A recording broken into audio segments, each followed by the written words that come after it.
Welcome to This Explainer. Today, we're diving into The Old Man and the Banyan Tree, A Tale of Gratitude. It's a classic grandmother's tale, the kind that just sticks with you.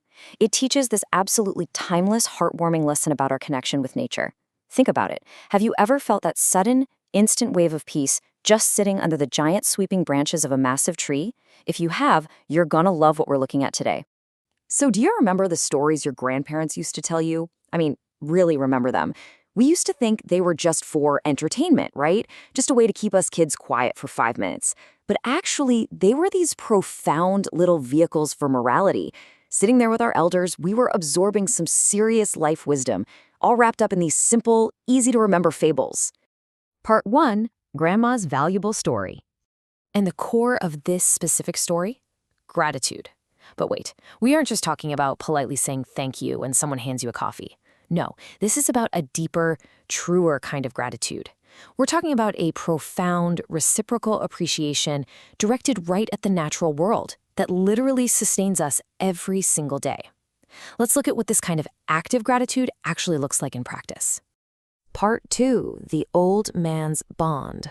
All right, picture this. An old man living completely alone on the dusty edge of a village. No family, no nothing. But right in his small field stands this massive, ancient banyan tree. And every single day he sits under it. Get this, he actually talks to it. When it's sweltering outside, he looks up and says, "Wow, what cool shade you gave me, Mother." He even feeds the birds, calling them his children, sharing his leftover rice with them. To him, this tree is his absolute best friend. But the villagers, they do not get it at all. They point, they laugh, they call him crazy for talking to a piece of wood. They're constantly mocking this pure, unadulterated appreciation he has for nature. Part 3, The Terrible Storm. Well, that peaceful setup gets completely shattered. Disaster strikes out of nowhere. A monstrous, relentless storm hits the village. It's collapsing houses, violently uprooting trees, a real nightmare scenario. The fierce wind completely blows away the old man's fragile little hut, leaving him with absolutely nothing. Drenched, freezing, and shivering in this crazy wind, he desperately seeks shelter under that massive banyan tree. Think about the irony here. He is now forced to rely entirely on the exact same tree the villagers mocked him for loving. Finally, the agonizing night ends, morning breaks, and the rain stops. Part 4, Nature That Saved Lives. So the sun comes up and everyone in the village is entirely convinced that the crazy old man and his tree must have been completely wiped out, right? Just like everything else. But defying that furious wind, the banyan tree's roots held firm.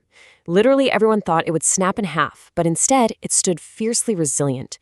Its massive, dense branches acted like a giant protective umbrella.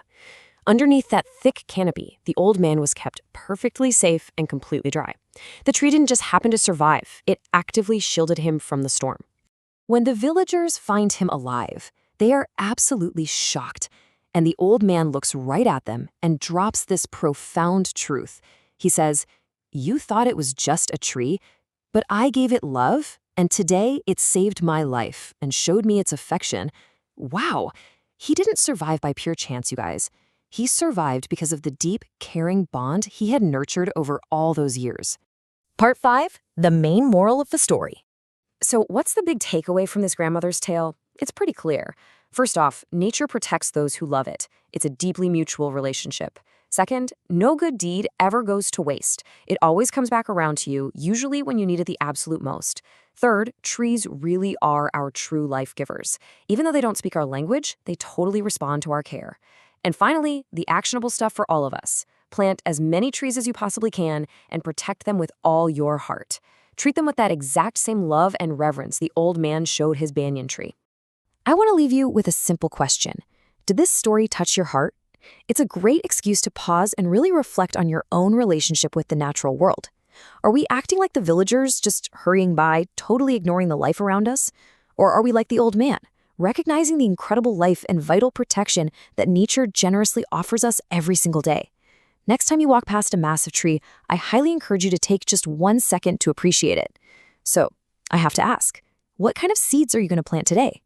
Thanks for joining me for this explainer, and I hope you carry this beautiful message of gratitude with you.